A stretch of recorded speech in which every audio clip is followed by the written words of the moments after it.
Un tātad viss gods, visa slāva un visa pateicība mūsu vienīgam kungam.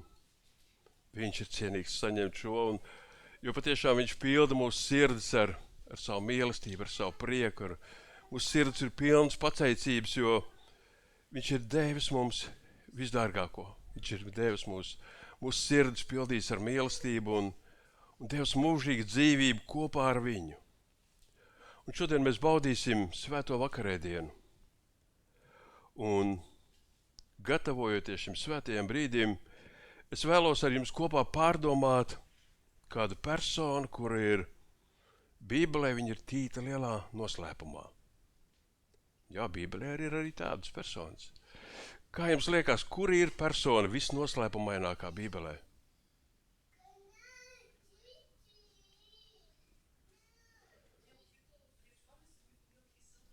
Jā. Un par viņu mēs arī šodien runāsim. Jo Dieva vārdā ir personības, kuras parādās uz īsu brīdi, bet uz dažiem mirkļiem, bet taču viņas atstāja tādu milzīgu iespaidu, neizdzēšam ietekmi uz visu pestīšanas vēsturi.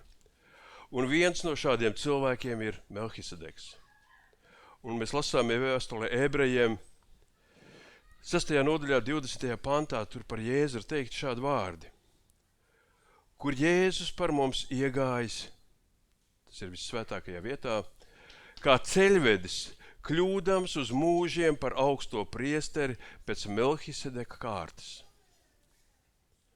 Un aizdomāsimies, kāpēc Jēzus nevarēja būt vienkārši priesteris.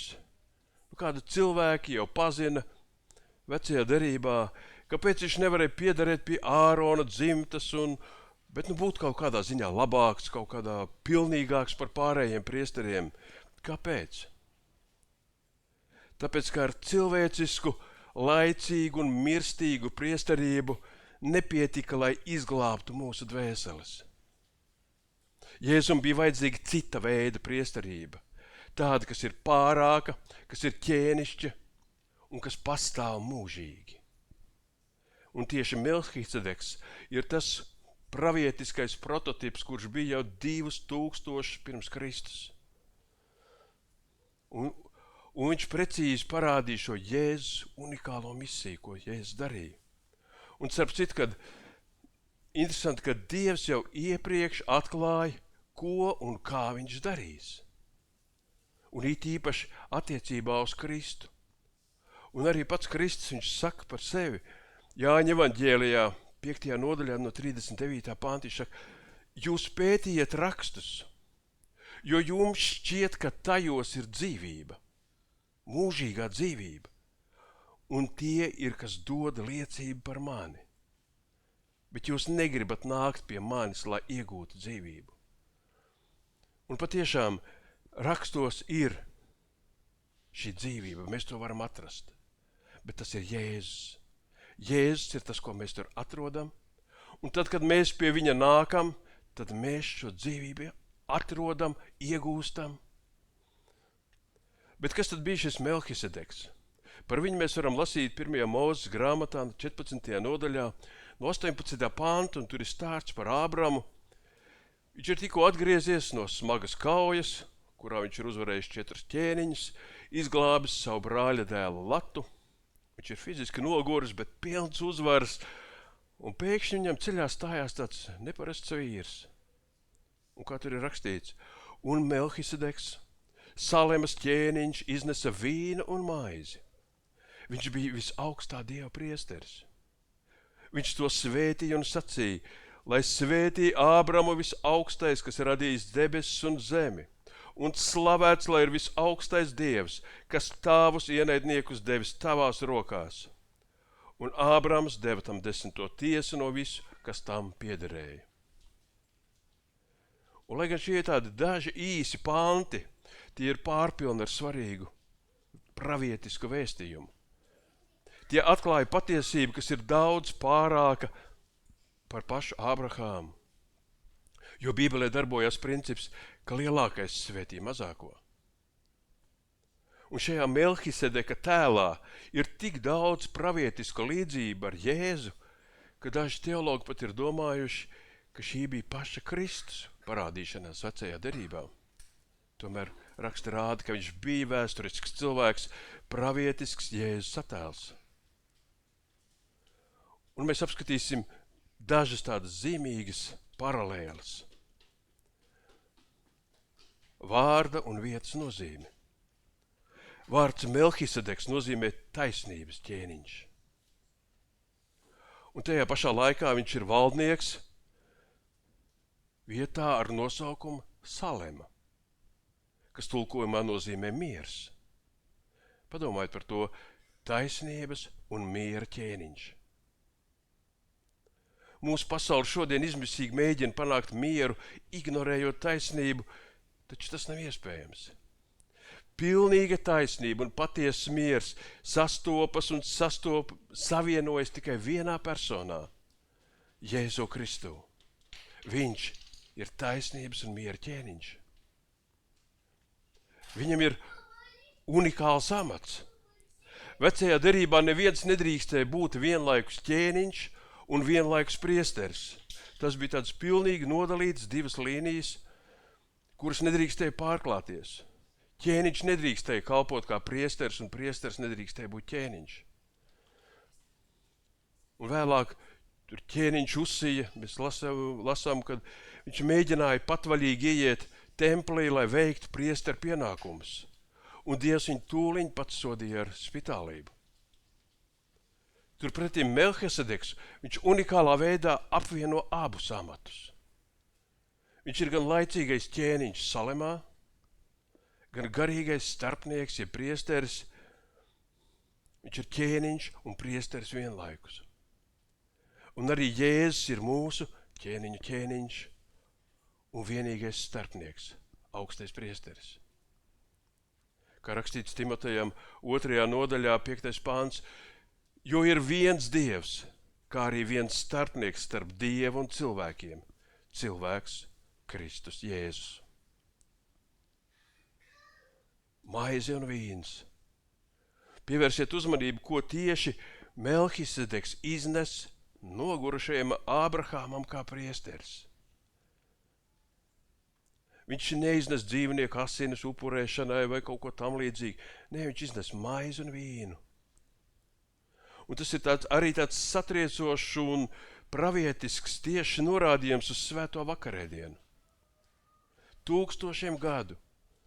Pirms tam, kad Jēzus augšistabā lauza maizi un sniedz kaustu saviem mācekļiem, Melhisedeks jau svinēja šo žēlastības un uzvaras maltīti.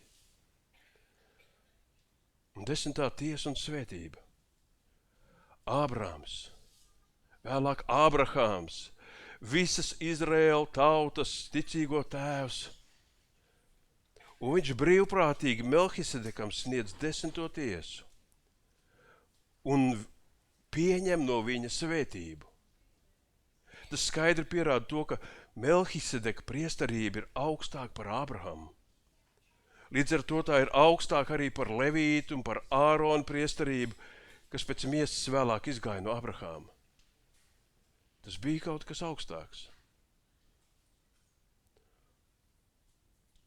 Pravietojums un apsolījums. Un laiks ritēja. Šis notikums ar Ābrahāmu un Melhisedeku pagāja daudzi simti gadu.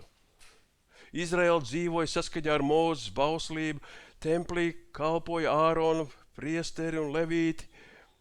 Viņi uzticīgi gadu upurēja jērus un vēršus, taču cilvēka sirds problēma tā arī nekad pilnībā netika atrisināta. Upura asinis tikai uz laiku apsedza cilvēku vainu, bet tā nespēja izdedzināt to no cilvēka iekšienes. Viņi palika tādi, kādi viņi bija. Un tad pilnīgi negaidīti Dievs iedvesmo ķēniņu Dāvidu uzrakstīt 110. psalmu. Mēs nezinām, ko Dāvids tur domāja, viņš noteikti bija kādās dziļās pārdomās, un tad viņš uzraksta šo Dievu iedvesmoto pantu. Un šī psalma 4. pantā Dievs pēkšņi un radikāli lauž līdz šim ierasto kārtību. Priesterība vairs netiek piesaistīta Levīta ciltī. Un šķiet, un šeit ar paša Dieva svēto zvērestu tiek paziņots, ka nākamais ķēniņš tiek iecelts pilnīgi citā priesteru kārtā. Kā mēs tur lasām, tas kungs ir zvērējis un nenožēlos. Tu esi priesteris mūžīgi pēc Melhisedeka kārtas. Tas ir satriecošs pravietojums par nākamo Mesiju. Dievs apsola, ka nāks kāds, kurš pilnībā nomainīs veco un nepilnīgo sistēmu, kas bija tikai kā ēna un atveids patiesajai. Kāpēc tas bija tik ļoti vajadzīgs? Tāpēc, ka Ārona priesterība ir ierobežota. No vienas puses, dzīvnieku upuru pienešana nespēja izmainīt cilvēka iekšējo dabu un sirdsapziņu. No otras puses, šī priesterība bija cieši saistīta ar cilvēka, ar mirstību, ar vājumu, ar nespēku. Priesteri kļuva veci, viņi slimoja, viņi mira, un viņa vietā nepārtraukti bija jānāk citiem. Turklāt šie cilvēki, kas kalpoja kā priesteri, viņi nevienmēr bija godprātīgi. Kā mēs atceramies augstā priestera Ēļa dēls, kuri apturēja un apgānīja kalpošanu svētnīcā. Bet Dieva apsolītais priesteris, pēc Melhisedeka kārtas, viņš nenāk no fiziskiem ciltsrakstiem, no cilvēka izvēles vai laicīgiem likumiem, viņš nāk no pavisam cita avota. Kā mēs lasām vēstuli Ebrejiem 7. nodaļā, 15. pantā un tālāk ir teikts, un lieta kļūst vēl skaidrāka, ja pēc Melhisedeka līdzības ceļas cits priesteris, kas tāds tapis ne pēc cilvēku pavēles un likuma, bet neiznīcīgās dzīvības spēkā. Padomājiet šo izteiksmi, neiznīcīgās dzīvības spēkā. Tas ir priesteris, kurš nāk neiznīcīgās dzīvības spēkā. Mūsu augstais priesteris Jēzus, viņš izgāja cauri nāvei, viņš brīvprātīgi nomira par mūsu grēkiem, bet viņš augšām cēlās, viņš uzvarēja kapu un ir dzīvs, lai nekad vairs nemirtu. Un viņš to izdarīja tādēļ, lai mēs viņā un caur viņu dzīvotu mūžīgi. Tāds ir mūsu augstais priesteris. Jēzus, mūsu augstais priesteris. Un tagad mēs redzam šī pravietojuma pilnīgu piepildījumu jaunajā derībā. Kas ir šis apsolītais mūžīgais priesteris? Tas ir Jēzus Kristus. Vēstulē Ebrejiem ir uzrakstīti tādi spēcīgi un mierinoši vārdi. Mēs lasām 7. nodaļā 23. pānta. Arī viņi daudz ir kļuvuši par priesteriem, bet nāve tiem neļāva ilgāk palikt. Bet viņam, tāpēc, ka viņš paliek mūžīgi, priestera amats ir neiznīcīgs, tādēļ arī viņš var uz visiem laikiem izglābt tos, kas caur viņu nāk pie Dieva, vienmēr dzīves būdams, lai tos aizstāvētu. Brāļi un māsas, aptverāt, cik neaptverama privilēģija, cik neaptverama žēlastība mums ir dot, ka mums nav vairs jādzīvo vecajā derībā. Zem Ārona kārtas priesteriem, kuriem nepārtraukti bija jānes vēršu un āžu upuri, un kas nespēja iznīcināt grēku, bet tikai laicīgi apsedz to tādā rituālā šķīstībā. Un vēstulē Ebrejiem 8. nodaļā ir teikts, bet nu viņam ir piešķirta pārāka kalpošana, jo viņš ir labākas derības starpnieks, kas uz labākiem solījumiem dibināta. Jēzus Kristus priesterība ir pilnīgi pārāka un nemainīga tās trīs tādu fundamentālu iemeslu dēļ. Pirmkārt, viņš nesa pilnīgu upuri. Viņa upuris bija pilnīgs. Vecās derības priesteriem, pirms viņi drīkstēja aizlūgt par tautu, viņiem vispirms bija jānes upuris par pašu grēkiem. Viņi paši bija kļūdaini un grēcīgi cilvēki. Un šie upuri bija jāatkārto gadu no gada, dienu pēc dienas. Viņi bija jānes, un šie upuri viņi nebija pilnīgi. Šis dzīvnieku izlietās asinis. Viņas nespēja izmainīt cilvēku. Turpretim Jēzus bija pilnīgi svēts un bezgrēcīgs. Tas tiešām bija upurs, kurš bija bez vainas. Kā tika prasīts, ka upurim ir jābūt bez vainas. Un mēs pat zinām, kad augstie priesteri, kad viņi meklēja Jēzu nokaut, viņi visādi centās viņu provocēt, kā tik viņi necentās. Un viņam nācies atzīt, mēs viņā nekādu vainu neatrodam. Nav viņā vainas.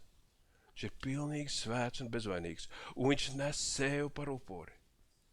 Viņš pats brīvprātīgi uzkāp uz Golgātas krusta, un viņš upurē sevi pašu.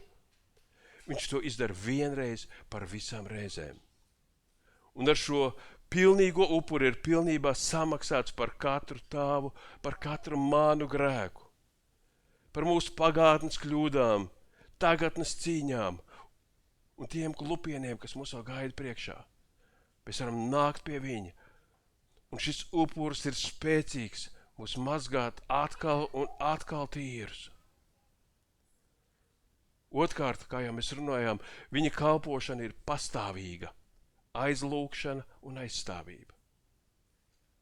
Viņš nepaliks vecs, viņš nesaslims, viņš nekļūs vājš. Jēzus ir mūžīgs, mūžīgi stiprs un mūžīgi viņš iestāsies par katru no mums. Pasaulē cilvēki mūs mēdz pievilkt. Pat vislabākie mācītāji, visusticamākie draugi vai garīgie mentori reizēm viņi nogurst, viņi piedzīvo vājumu, viņi aiziet mūžībā vai vienkārši nespēja vienmēr mums būt līdzās fiziskā veidā. Bet Jēzus ir dzīvs. Un pat šajā sekundē viņš sēž pie troņa Tēva labās rokas debesīs, un tad, kad tu piedzīvo garīgu uzbrukumu, kad tu kļūdies, ka tavs sirds ir salauzta, ka tavs sirds ir izmisusi, tevi ir aizstāvis, kurš vienmēr ir nomodā par mums. Viņš skatās uz Tēvu un viņš rāda savus rētas, kas viņa rokās ir, un viņš saka, šis cilvēks ir mans bērns. Viņa parāds ir nomaksāts, viņš ir nomazgāts manās asinīs. Viņš aizstāv mūsu Dieva priekšā. Viņš mūs mazgā, lai mēs nezaudētu, lai mēs iegūtu šo taisnību. Jēzus nesēž dīkā pie Tēva labās rokas. Viņš joprojām aktīvi darbojas mūsu labā. Viņš cīnās par mums. Viņš cīnās par mums. Viņš dzīvo, lai pastāvīgi aizstāvētu ticīgos. Un treškārt, viņš pats arī ir jaunās derības galvotājs. Vecā likuma sistēma nespēja izmainīt cilvēku sirdi. Tā tikai spēja uzrādīt mūsu vainu, mūsu parādu, kuru dēļ saskaņā ar taisnību mums ir jāmirst. Bet Jēzus, kā mūsu galvotājs, viņš personīgi iestājās mūsu vietā. Viņš uzņemās mūsu parādu ar savām asinīm to pilnībā un neatgriezeniski viņš to izdzēš un nodibina jaunāku, labāku derību. Un līdz ar šo upuru viņš ir saplēsis tempļa priekškaru uz pusēm. Tas nozīmē, ka tā biezā siena, tā bija bieza, tas nebija aizskars kā mums šeit aiz muguras. Pēc dažiem avotiem viņš pat varēja sasniegt 30 centimetru biezumu. No 7 līdz 13 centimetriem, tāds, nezinu, tā kā paklājas biezs, milzīgs šis priekšskars bija. Aiz viņa bija visvētākā vieta, kur bija pilnīga tums un pilnīgs klusums. Tur negāja nekādas skaņas iekšā, nekas. Un šis priekšskars pārdabiskā veidā viņš tika pārplēsts. Viņa augstums ir gandrīz 25 metri. Tas, kurš šķīra šī visvētākā vieta, kur bija aiz šī priekšskara. Un šī siena tagad ir pilnībā likvidēta. Tev vairs nav jābūt un jāstāv nobijušamies ārpusē, drebot no tiesas un no soda. Caur Jēzu tev ir dota tieša, brīva un tūlītēji ieej pie visaugstākā Dieva žēlastības troni. Tu vari nākt bez bailēm pie Dieva. Un tā kā Jēzus ir priesteris mūžīgi, tad mums ir tāda stingra garantija, ka viņš būs mūsu aizstāvis mūžīgi. Mūsu aizsardzība, mūsu taisnība Jēzu Kristu ir pastāv vienmēr. Tā ir mūžīga. Un tāpēc šodien, kad mēs pēc kāda brīža mēs baudīsim svēto vakarēdienu, es vēlos, ka mūsu sirdīs ierakstās šī patiesība. Ka Jēzus nav vienkārši tēls no vēstures grāmatām, ka viņš nav iedvesmojoši reliģisks skolotājs vai augsts morāls piemērs. Viņš ir tavs dzīvais ķēniņš, tavs mūžīgais augstais priesteris pēc Melhisedeka kārtas. Par katru no mums viņš stāv Dievu priekšā šodien. Viņā sastopās Dieva pilnīgā taisnība, kas tev pilnībā attaisno. Un Dieva pārdabiskais miers, kas pārsniedz jebkura cilvēka sapratni. Tas, kas notiek caur Dieva mīlestību uz mums, kad mēs saņemam šo apžēlošanu, kad mēs ticībā saņemam to, ko Dievs mums ir dāvājis. Viņš ir tas, kurš mums ir pilnībā sevi atdevis. Lai mēs caur šo upuri, lai mēs būtu vienoti ar viņu, ar mūsu galvu, ar mūsu ķēniņu, ar Kristu, lai mēs būtu savienoti cieši vienā. Tad, kad mēs baudīsim šo kausu un šo miesu, caur šo upuru mēs savienosimies, mēs būsim kā viens, jo viņā mēs stāvam Dievu priekšā. Un cieši mēs savienojamies arī savā starpā, jo nav daudz Kristu, nav daudz šo priesteru. Ja mēs esam visi savienoti ar Kristu, tad mēs esam visi arī viens ar otru savienoti. Nav, kad man ir viens Kristus, es esmu vienā Kristū un otrs ir otrā Kristū, un mēs savā starpā neesam savienoti. Ja mēs esam vienā Kristū, tad mēs esam visi kopā. Tā ir Kristus draudze. Un iestādīdams šo žēlastības maltīti, Jēzus darīja tieši to pašu, ko kādreiz pravietiski darīja Melhisedeks. Viņš paņēma maizi, viņš paņēma vīnu, un kā ir rakstīts Mateja evaņģēlijā 26. nodaļā no 26. panta, bet tiem vēl ēdot, Jēzus ņēma maizi, sacīja, svētīja, pārlauza un deva to saviem mācekļiem un sacīja: ņemiet, ēdiet, tā ir mana miesa. Un viņš ņēma biķeri, pateicās un deva to tiem un sacīja: dzeriet visi no tā, jo tās ir manas jaunās derības asinis, kas par daudziem tiek izlietas grēku piedošanai.